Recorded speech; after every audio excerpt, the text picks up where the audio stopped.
E aí, muito bom dia, boa tarde, boa noite, minha turma linda. Saudades de vocês, viu?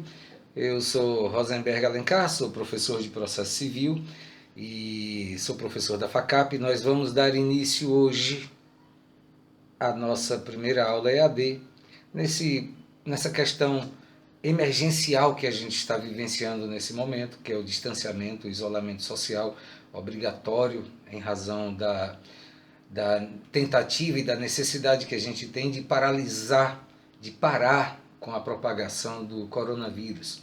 Então, a Covid-19, essa doença triste que vem acometendo o mundo inteiro, provocou esse isolamento social, provocou o nosso distanciamento, e vocês sabem que eu amo vocês, eu gosto mesmo de estar perto de vocês, é de reclamar do frio do ar-condicionado, porque no calor aqui da minha sala está demais, então estou com muita saudade de vocês.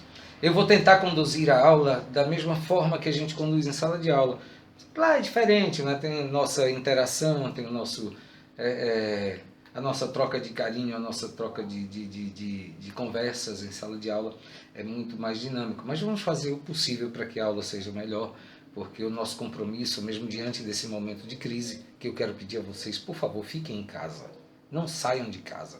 Permaneçam em casa, cuidem uns dos outros dentro de casa. Não é porque você está dentro de casa que você vai se abrir a receber visitas, porque receber visitas nesse momento é perigoso. Não é porque você está em casa que você vai pensar que está de férias. Não, não estamos de férias. Estamos tentando levar a vida o mais normal possível dentro dessa situação em que estamos passando. Então se cuidem, ok? Vamos dar continuidade à nossa aula? Vamos nessa? Hoje a gente vai falar sobre citação.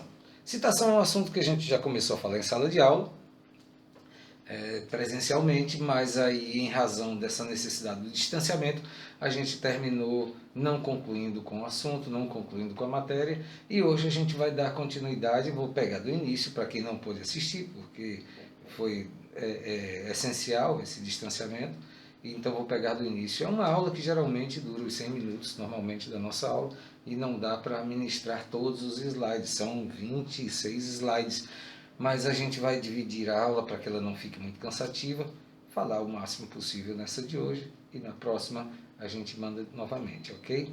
Então vamos lá, citação. Ela faz parte da nossa ementa, nós já vimos da nossa ementa atos processuais, preclusão, teoria da cognição judicial, formação, modificação, suspensão e extinção do processo, e agora citação, ok? Juninho, para quem se recorda, Juninho, que é Fred de Dias Júnior, eu não o conheço, essa intimidade ela é por minha conta e risco, ok? Juninho, ele traz um conceito para a gente que diz o seguinte: citação é ato processual de comunicação pelo qual se convoca o réu, inclusive o executado, observem, e o interessado a ingressar no processo. Está no artigo 238, se vocês observarem esse conceito de Juninho, na realidade é uma transcrição do artigo, mas uma transcrição muito bem feita, claro, com todas as propriedades de um grande processualista como é. Citação é ato pelo qual são convocados o réu, o executado ou o interessado para ingressar na relação processual. Então vamos destrinchar. Por que ele faz questão de dizer o réu, o executado ou o interessado? Porque se houver, por exemplo, a necessidade de ampliação do polo passivo, você vai ter que chamar o interessado a ingressar nesse processo. E aí você vai fazer isso através de uma citação para que ele possa compor o polo passivo, exercer o contraditório e a ampla defesa. E por que se fala em executado? Isso é uma questão de nomenclatura apenas. No processo civil, para que a gente possa diferenciar o que é uma ação de conhecimento, o que é uma ação de execução, hoje a norma processual e a doutrina optou por enfatizar ainda mais o que já vinha se fazendo há anos, mas que hoje está muito mais forte, muito mais evidente, muito mais nítido na relação, na doutrina processual, me desculpem, que é justamente essa questão de nomenclatura, dar os nomes certos aos bois, dizer quem é quem. Então, quando o código nos fala que o réu, ele está deixando claro para a gente que isso aqui se trata de um processo de conhecimento. Réu, demandado, requerido, autor, demandante, requerente. Já quando ele fala o executado, inclusive o executado, está querendo dizer que é uma ação de execução. já fica tudo mais claro, evidente, mais tranquilo, mais transparente, ninguém tem dúvida nenhuma. Assim como o paciente é chamado, né, no mandado de segurança, por aí vai. Ok? Então, o artigo 238 ele diz que é o ato pelo qual são convocados o réu, o executado e o interessado a ingressar a relação processual. Por quê? Porque até esse momento ainda não existe a relação processual perfeitamente delineada. Na realidade, você tem entre o autor e o juiz uma relação linear, aquela relação que foi iniciada justamente com a propositura da demanda. Então você formou uma relação linear. Quando você obtiver a citação válida do réu, que houver a composição do polo passivo plenamente, aí sim você vai ter uma relação angular do processo, como se fala modernamente na doutrina, uma relação angular, porque você vincula autor-juiz, juiz-autor, juiz-réu, réu-juiz. Então há essa vinculação processual toda, certo? E sobre a natureza jurídica da ação, da citação, a gente tem que... A gente já conversou até sobre isso em sala de aula em alguns outros momentos, não é verdade? Mas vamos falar. Requisito ou pressuposto de existência do processo? Muito simples. Muito simples. Qual é o requisito de existência ou o pressuposto de existência do processo? Simples. É a propositura da ação. A partir do momento em que você propõe a ação, está descrito isso lá no artigo 2º do CPC, a partir daquele instante em que o autor faz o protocolo da petição inicial, inicia-se a relação processual. O processo começa, diz o artigo 2º, com o protocolo da petição inicial.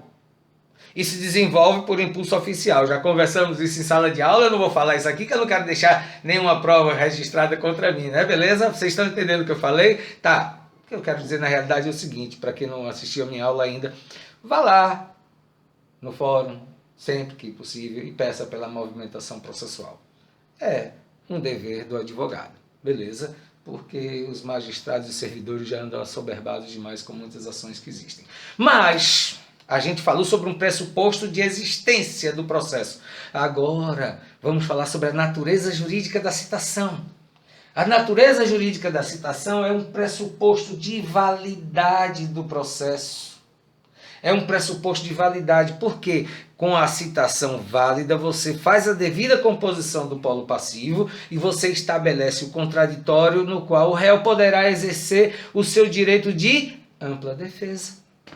Ok? Então tá, a natureza jurídica da citação não é um pressuposto de existência do processo, mas sim um pressuposto de validade do processo. Ok? Beleza? O artigo 239, ele começa dizendo para a gente o seguinte: para a validade do processo, é indispensável a citação do réu, do executado, ressalvadas as hipóteses de indeferimento da petição inicial ou de improcedência liminar do pedido. Pronto. Beleza? Dá para vocês verem? Artigo 239, tranquilo? Vamos voltar aqui um pouquinho. Por quê?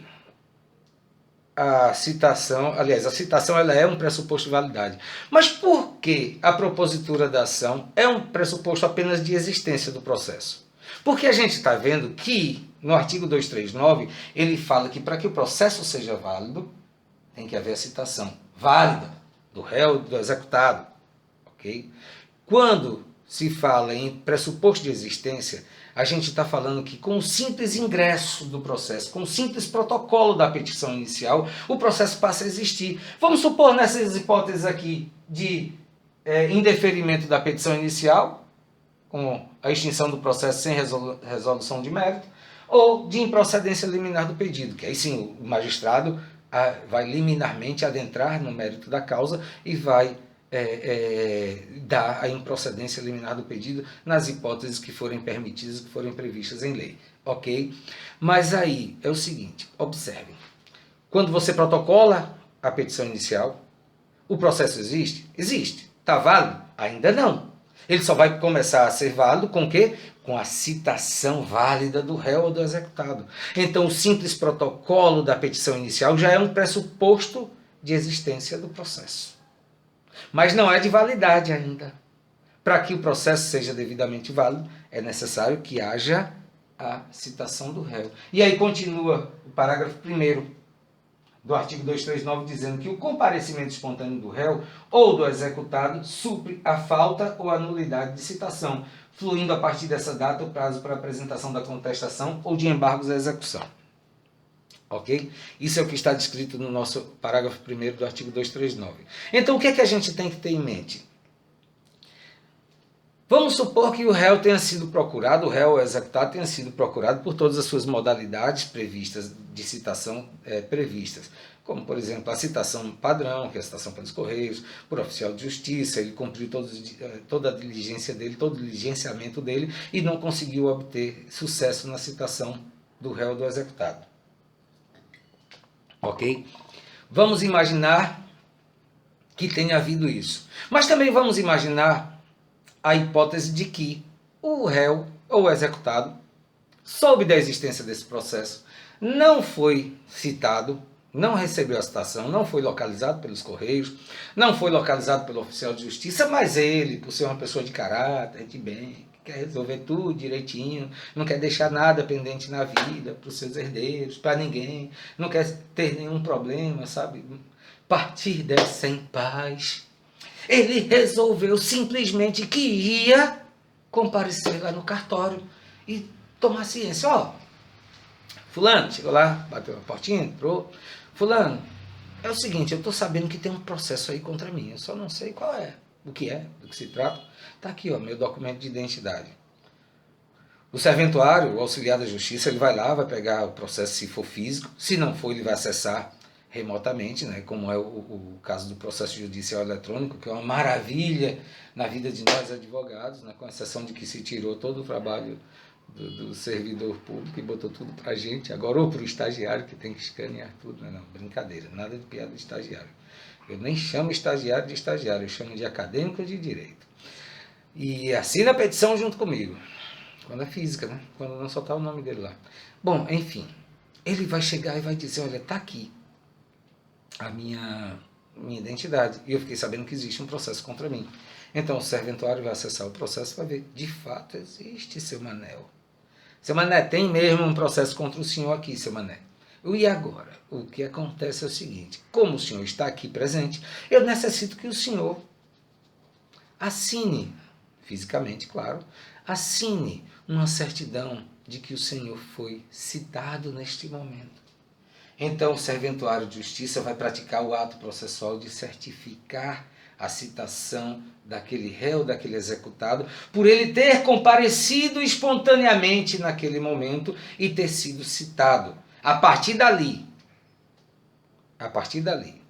vão começar a fluir para eles os prazos para suas respectivas defesas. Eles, porque estamos falando do réu ou do executado, ok? No caso do réu, vai ser o prazo para que ele possa apresentar a sua contestação. No caso do executado, ele vai apresentar a sua defesa. Qual é a defesa do executado? Os embargos à execução, que não são uma contestação, mas são a modalidade de defesa do executado. Isso aí a gente só vê em processo 4, segundo a ementa da nossa FACAP, e que é assunto que a gente está vendo com outras turmas que ainda receberão nossos vídeos. Então tá, o que mais nós temos? Certo? Se por acaso tiver havido a citação, a tentativa de citação do réu e ele tiver dito, olha, não houve, não aconteceu, não recebi, foi outra pessoa, e ele tiver alegado a nulidade dessa citação, então contra ele vão pesar algumas situações. Por exemplo, o parágrafo 2º diz que, rejeitada a alegação de nulidade, tratando-se de processo de conhecimento, o réu será considerado revel. E se tratar de processo de execução, o feito terá seguimento. Por que diz que o feito terá seguimento? Porque aí o processo de execução ele estava parado para que houvesse o julgamento dos embargos que alegava uma possível nulidade de citação. E os embargos eles travam o movimento da ação de execução até que sejam julgados. Se aceitos, a execução morre. Se rejeitados, os embargos, então a execução prossegue. E nesse caso, se o réu tiver alegado nulidade de citação, apresentou a sua defesa e tudo mais, lá na frente se descobriu que não, que era mentira, que de fato foi ele que recebeu, foi ele quem assinou, ou foi a esposa dele, sei lá, qualquer situação dessas. E aí, de repente, alguém autorizado por ele, né? Se descobre isso, aquela alegação de nulidade, quando ela for acatada, se for verificada que não houve nenhuma nulidade de citação, perdão, então a partir daquele momento o réu será considerado rével, porque a sua contestação vai ser desconsiderada dos autos do processo, vai ser desentranhada, digamos assim, dos autos do processo. Já no caso da execução, então a execução vai prosseguir normalmente para que haja o prosseguimento do feito, e aí seja prolatada a sentença, a condenação, haja o pagamento e todas as questões de constituição patrimonial que são inerentes ao processo de execução. Ok?